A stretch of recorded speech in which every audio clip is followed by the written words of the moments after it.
Video सुरू व्हायच्या पहिले एक जबरदस्त सूचना, कानामध्ये हेडफोन घालायची गरज नाही। काकूंनो, तुम्हाला माझा राग आला तरी चालेल, पण एक गोष्ट सांगा यार, स्त्रीची सुंदरता कशावरून ओळखली जाते? सरळशी गोष्ट आहे काकू, चेहऱ्यावरून। एखादा मुलगा सुद्धा लग्न करण्याआधी मुलीला बघायला जातो का?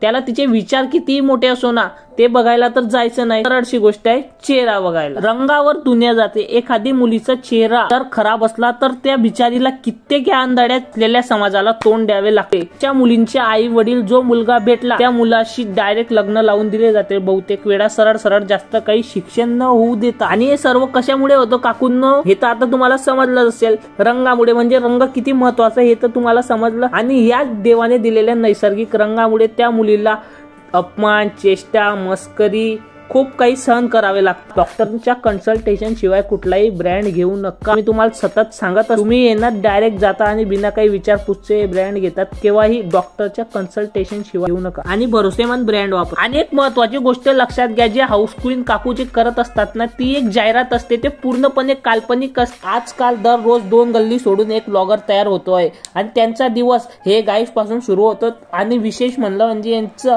हगणं, खाणं, बुतणं, हगणं सगळं एका हाताने होत, कारण दुसऱ्या हाताने त्यांनी कॅमेरा पकडलेला असतो ना, आणि या ब्लॉगरचा कंटेंट असतो ही लहान मुलं। आणि थोडक्यात तुम्ही या लहान मुलांना यांची व्ह्यूज वाढायची मशीन जरी म्हटलं तरी काही हरकत नाही। आज कंटेंट साठी म्हटलं तर याच लहान मुलांचा ऍज अ ऑब्जेक्ट म्हणून वापर केला जातोय। आजकाल कुठे ना कुठे या लहान मुलांचे जे बाळपण असायचं, खेळायचं, नाचायचं, जे गोंडसपण असतं ते कॅमेराच्या भावाखाली हे दाबून घेतायत। म्हणजे कुठे हरवलंय का हिसकावून घेतलं हे काही आपण सांगू शकत नाही। आणि तुम्ही हे कुठे ना कुठे बघितलं असेल की आजकालची लहान मुलं मित्रांनो जेवणसाठी मोबाईल बघतात।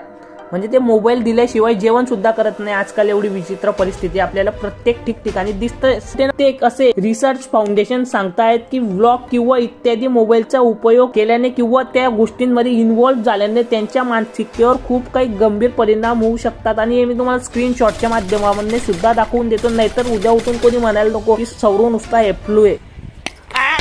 व्हिडिओची वाट पाहत पुढे काय होईल तर पाय बस। आताच्या व्हिडिओ मध्ये एवढं मला माहिती, तू त्या रिकाम्या पंचा टाइमपास करी घेतला, मला मी जे आज्ञा होतं ते मी नाही घेतलं, तुझा व्हिडिओ पाहिजे घेतला बस। आतासाठी एवढंच। तू चॅनलने आपल्या लाईक, शेअर, कमेंट जे काही येतं की तो घंटा बी वाजवतो, सबस्क्राईब मारल्यानंतर। आणि अरे 50 कमेंट करा, मोटिवेट करा। पार्ट 2 तुमले पाहण्यावाले माहिती, तुमले वाटतं जाहिरात गिरात चालू झाली असं काही नाही। पार्ट 2 आहे ना नंतर टाकीन।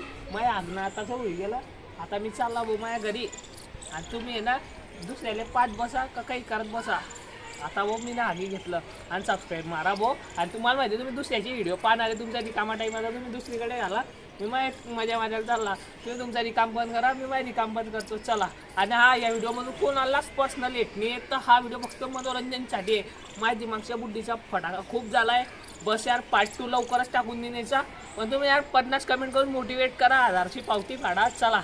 अरे वल्ल्या वाजव डीजे।